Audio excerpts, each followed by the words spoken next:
Kiai Haji Abuya Imaduddin Utsman Al-Bantani tantang debat murid Habib Umar bin Hafid. Bahkan sampai Habib Umar bin Hafid ditantang oleh Buya Imaduddin. Mari kita simak. Harusnya Rabita Alawiyah ini menjadi orang yang kesatria, lembaga kesatria yang siap untuk berdiskusi. Ya. Rabithah Alawiyah seharusnya menjadi kesatria yang siap untuk berdiskusi. Kemarin diadakan diskusi di Rabithah Alawiyah, Abuya sendiri yang tidak hadir. Kok malah dipelintir? Kok malah memutarbalikkan fakta? Bagaimana Abuya ini? Kalau perlu dari Yaman didatangkan Umar bin Hafid itu untuk jawab dia itu turunan Nabi apa bukan? Kalau perlu Umar bin Hafid dari Yaman itu datangkan dan suruh jawab apakah dia itu keturunan Nabi atau bukan. Lanjut aja dulu ya. Saya mengatakan Imaduddin Utsman Umar bin Hafid bukan turunan Nabi. Jangan. Wih, saya Imaduddin Utsman mengatakan bahwa Habib Umar bin Hafid itu bukan zuriyah Nabi. Oke. Ngaku-ngaku turunan Nabi lagi. Sekarang bisa.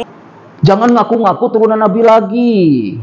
Awas Habib Umar nih ditantang debat sama Abuya. Umar bin Hafid jawab dia bahwa dia turunan apa bukan turunan Nabi dan ingin mensahihkan nasabnya.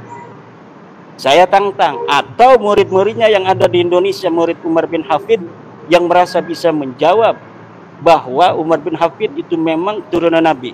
Silahkan datang atau tentukan di universitas mana. Katanya murid-muridnya juga nggak apa-apa yang ada di Indonesia. Lah, kemarin sudah ditantang sama Gus Wafi, kok nggak berani datang, nggak berani itu, nggak berani debat. Ditantang sama Habib Hanif Alatas nggak ada, malah nantang ulama-ulama internasional, nggak ada yang ini. Ketika direspon oleh murid-muridnya Habib Umar, kok malah kabur. Bahkan diantaranya ada cicit Syekhona Khalil yang merupakan murid daripada Al-Habib Umar bin Hafid sudah menguliti tesis Anda Abuya. Ya. Jadi gini aja. Habib Umar itu punya murid namanya cicit Syekhona Khalil Bangkalan, namanya Laura Ismail Al-Khalili. Jadi beliau ini sudah mengkuliti tesis antum Abuya ya. Nah, akan tetapi antum malah suruh istikharah kepada siapa? Kepada Laura Ismail. Nah, sekarang saya pengen lihat Laura Ismail berdebat dengan antum Abuya.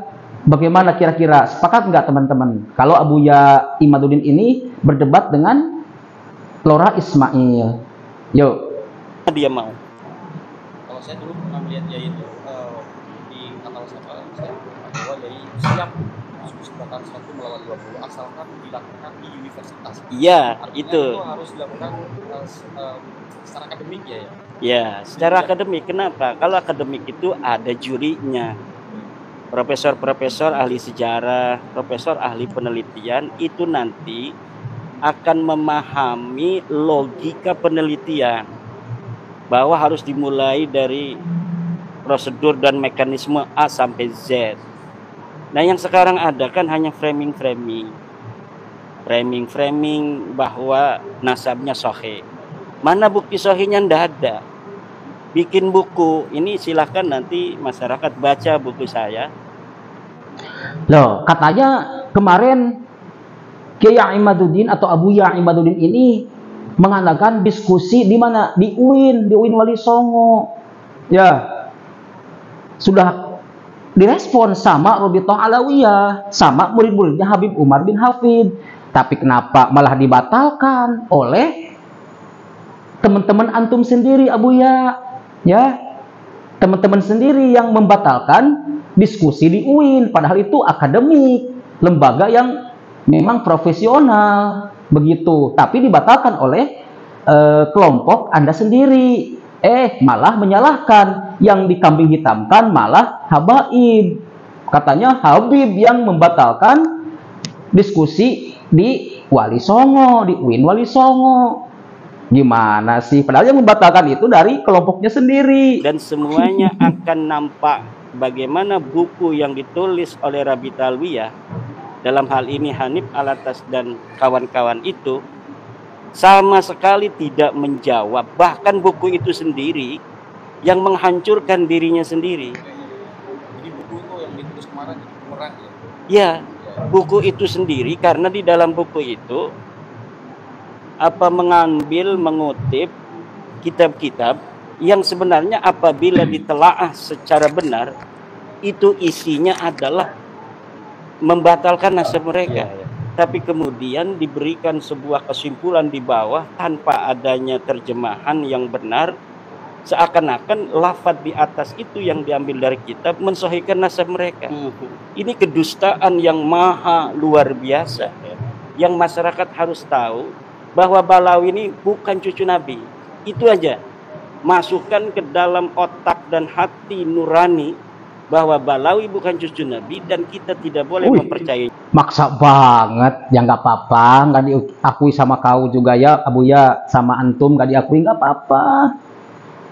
Mereka juga nggak mau diakui sama Abu ya, karena sudah diakui oleh ulama-ulama internasional, udah diakui sama ulama-ulama yang memang mumpuni dalam bidangnya, Syekh Madi Rojai, Said Hasim atau Syarif Hasim, Said Ibrahim, dan juga ulama-ulama kita, Syekhona Khalil, Mbah Maimun Zubair, Syekh Nawawi Al-Bantani, Mbah Hamid Pasuruan, Abah Guru Sekumpul, dan masih banyak lagi ulama-ulama yang menjadi wali Allah yang mengakui keabsahan nasab Habib Ba'alawi. Haram mempercayai mengakui Ba'alawi sebagai cucu Nabi. Kalau haram, dosa itu. Kalau gini Kiai, haram mengakui bahwa Ba'alawi itu bukan cucu Nabi. Gak apa-apa. Bagi yang mengikuti Kiai Imaduddin itu haram ya, tapi bagi kami sebagai muhibbin halal untuk mengakui bahwa Habib Ba'alawi itu adalah dzurriyyatur Rasulillah Shallallahu Alaihi Wasallam ya. Itu aja biar nggak repot. Jadi untuk para mukimad, pengikut Kiai Imad, haram untuk mengakui Ba'alawi dzurriyyah Nabi. Tapi kalau untuk kami sebagai muhibbin, kami mengakui kehalalannya bahwa Habib Ba'alawi itu adalah dzurriyyah Nabi. Ba'alawi bukan, ya ini sebagai peneliti dan penggugat bahwa Ba'alawi bukan keturunan Rasul. Ada tidak Yai merasa memaksa orang untuk mempercayai Yai sebagai peneliti? Ada dong. Ada ya, harus ada. Harus dikatakan bahwa mereka bukan cucu Rasul. Ada. Kenapa ada? Karena memang dalilnya nggak seimbang. Nah, kalau yang kita tidak boleh memaksa dalam arti dalam tanda kutip ya, memaksa itu dalam tanda kutip, kebenaran aja seperti Islam itulah ikraha fiddin.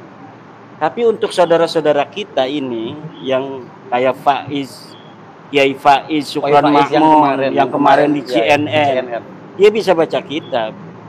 Tapi kenapa dia dalam membela nasab Ba'alawi dengan husnudzon saja? Inilah orang-orang yang saya kira harus bertobat itu. Ya, karena Gus Faiz itu tidak ingin tersesat seperti antum, Abu ya. Gus Faiz itu yang lurus, pinter baca kitab, ketua MUI DKI Jakarta. Nggak mau beliau itu tersesat. Tersesat pemikirannya, tersesat akidahnya, karena membenci Ba'alawi, ya, membenci sesama muslim. Nggak mau beliau itu.